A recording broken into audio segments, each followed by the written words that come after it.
Assalamualaikum warahmatullahi wabarakatuh. Saya Firya Sakinah Nuri, mahasiswi dari Universitas Mercu Buana, jurusan Sistem Informasi, akan mempresentasikan mengenai jenis dan alat media sosial. Langsung saja ke slide selanjutnya. Jenis media sosial, menurut Kotler dan Keller, bahwa terdapat dua macam platform yang utama untuk media sosial, yaitu satu forum dan komunitas online. Mereka datang dalam segala bentuk dan ukuran, di mana banyak dibuat oleh pelanggan. Sebagian hal ini disponsori oleh perusahaan melalui postingan instan, messaging, dan juga chatting yang berdiskusi mengenai minat khusus yang dapat berhubungan dengan perusahaan. Yang kedua, ada blogs. Terdapat banyak sekali pengguna blog yang sangat beragam, dan Blogspot sendiri merupakan salah satu penyedia akun website gratis di mana kita bisa posting, sharing, dan lain sebagainya. Jenis media sosial menurut Kunto Adi, terdapat beberapa macam jenis media sosial, yaitu bookmaking. Bookmaking memberikan sebuah kesempatan untuk men-share link dan tag yang diminati. Hal demikian bertujuan agar setiap orang dapat menikmati yang kita sukai. Yang kedua, ada wiki sebagai situs yang memiliki macam-macam karakteristik yang berbeda. Misalnya situs knowledge sharing, wiki travel yang memfokuskan sebagai suatu informasi pada suatu tempat.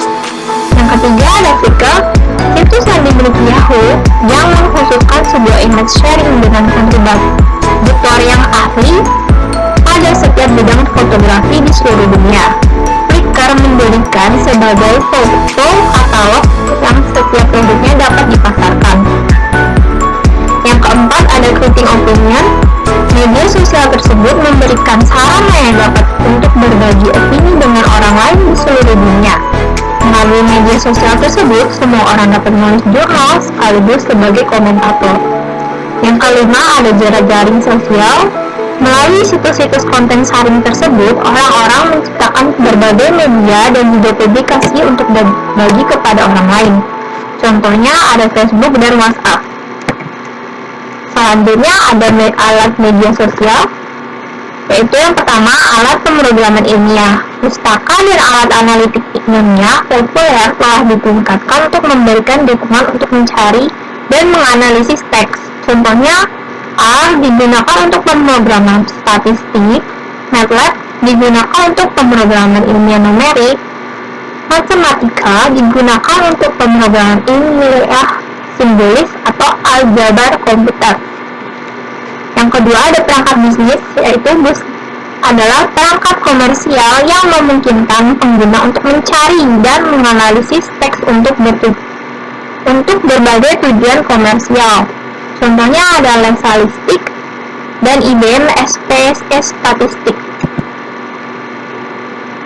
Lalu ada alat pemantauan media sosial, alat analisis sentimen untuk melacak dan mengukur apa yang orang katakan tentang perusahaan atau produknya atau topik apapun di seluruh landscape media sosial web.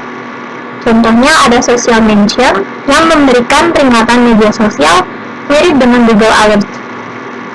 Lalu ada alat analisis teks. Alat analisis teks adalah alat berbasis luas untuk memproseskan bahasa alami dan analisis teks. Contohnya ada OpenAmplify yang alatnya secara otomatis memfilter dan mengirim dan eksplorisasi tunjuk dan klik untuk menelusuri teks yang diklasifikasikan menjadi detail. Lalu ada alat visualisasi data. Alat visualisasi data memberikan kemampuan intelijen bisnis dan memungkinkan berbagai jenis pengguna untuk mendapatkan wawasan dari data. Misalnya, pengguna dapat melakukan analisis eksplorasi melalui antarmuka pengguna interaktif yang tersedia di sebagian besar perangkat, dengan fokus terbaru pada perangkat seluler. Selanjutnya ada platform analisis media sosial. Platform berbeda dari jenis dan alat karena platform lebih komprehensif dan menyediakan alat dan data. Platform secara luas dibagi menjadi dua. Yang pertama ada platform berita. Platform seperti Thomson Reuters yang menyediakan arsip atau empat berita dan analitik terkait serta menargetkan perusahaan. seperti lembaga keuangan yang ingin memantau sentimen pasar dalam berita. Yang kedua, ada platform media jaringan sosial. Platform yang menyediakan penggalian data dan analisis di Twitter, Facebook, dan berbagai sumber media jaringan sosial lainnya. Penyedia biasanya menargetkan perusahaan yang ingin memantau sentimen seputar merek atau produk mereka. Sekian presentasi dari saya. Wassalamualaikum warahmatullahi wabarakatuh.